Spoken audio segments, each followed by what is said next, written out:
ने क्या खूब कहा है, आपको वही मिलता है जिस पर आपका फोकस होता है। इसीलिए आप फोकस उसी चीज पर कीजिए जो आपको चाहिए। स्वतंत्र भारत का एक ऐसा व्यक्ति जिसने अपनी गति और खेल भावना के साथ व्यक्तिगत खेलों में एक दशक से भी ज्यादा समय तक राज किया, जिसने कईयों रिकॉर्ड बनाए, जिसने अपने 80 मैचों में से 77 मैच जीते, जिसने 1956 के मेलबर्न ओलंपिक में भारत का प्रतिनिधित्व किया, रोम में 1960 और टोक्यो के 1964 के ओलंपिक में अपने शानदार प्रदर्शन के साथ 2 दशकों तक भारत का सबसे बड़ा ओलंपियक बना रहा, जिसका नाम है मिल्खा सिंह, लेकिन लोग उसे फ्लाइंग सिख के नाम से जानते हैं। इनका जन्म 20 नवंबर 1929 को गोविंदपुर, जो वर्तमान में पाकिस्तान में स्थित है, में सिख परिवार में हुआ था।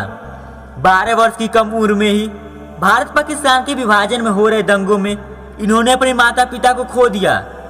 3 बार वे आर्मी की ट्रेनिंग में फेल हो गए थे, लेकिन उन्होंने हार नहीं मानी थी, क्योंकि उनके ऊपर तो आर्मी का भूत सवार था। उनका तो केवल एक ही चीज पर फोकस था, वो था आर्मी का ड्रेस। क्या देख रहे साले? स्मार्ट सरदार जी।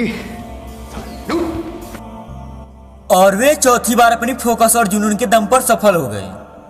जब पाकिस्तान के अब्दुल खादिर को टोक्यो में मिल्खा सिंह ने हरा दिया, तब पाकिस्तानियों ने कहा यह तो तुक्का में जीत गया है, क्योंकि उस समय अब्दुल खादिर एशिया का सबसे तेज धावक था।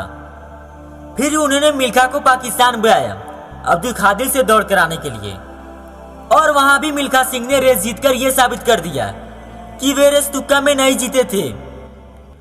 और तभी पाकिस्तान के प्रेसिडेंट ने मिल्खा सिंह को फ्लाइंग सिख की उपाधि दी, और तभी से हम लोग उनको फ्लाइंग सिख के नाम से जानते हैं। इनको अपने 80 दौड़ में से 77 दौड़ में सफलता मिली। इनका फोकस बड़ा क्लियर था। इन्होंने अपने डिस्ट्रैक्शन को अपने फोकस में बदल दिया, और इनके फोकस ने इन्हें सफल बना दिया।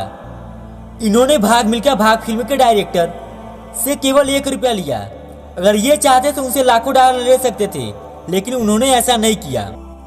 हालांकि 1960 के ओलंपिक में ये अपने देश को गोल्ड मेडल नहीं दिला पाए, जिनका दुख इन्हें हमेशा से रहा है। लेकिन उनकी अंतिम ख्वाहिश थी कि दुनिया छोड़ने से पहले मैं देख जाऊं कि कोई ना कोई ऐसा लड़का या लड़की इस देश से उड़ जाना चाहिए, और जो मैं गोल्ड मेडल छोड़ गया था उसे ले आए, और नेशनल एंथम और हमारे देश का तिरंगा झंडा ओलंपिक खेलों में फहराए। लेकिन मुझे बहुत दुख के साथ कहना पड़ रहा है कि उनका सपना पूरा नहीं हो पाया, और 91 वर्ष की उम्र में इनका निधन कोरोना से हो गया। मिल्खा सिंह के जीवन से आपको क्या सीखने को मिला, कमेंट सेक्शन में अवश्य बताएं, और चैनल पर पहली बार आए हो तो चैनल को सब्सक्राइब करके बेल आइकन को दबाना न भूलें।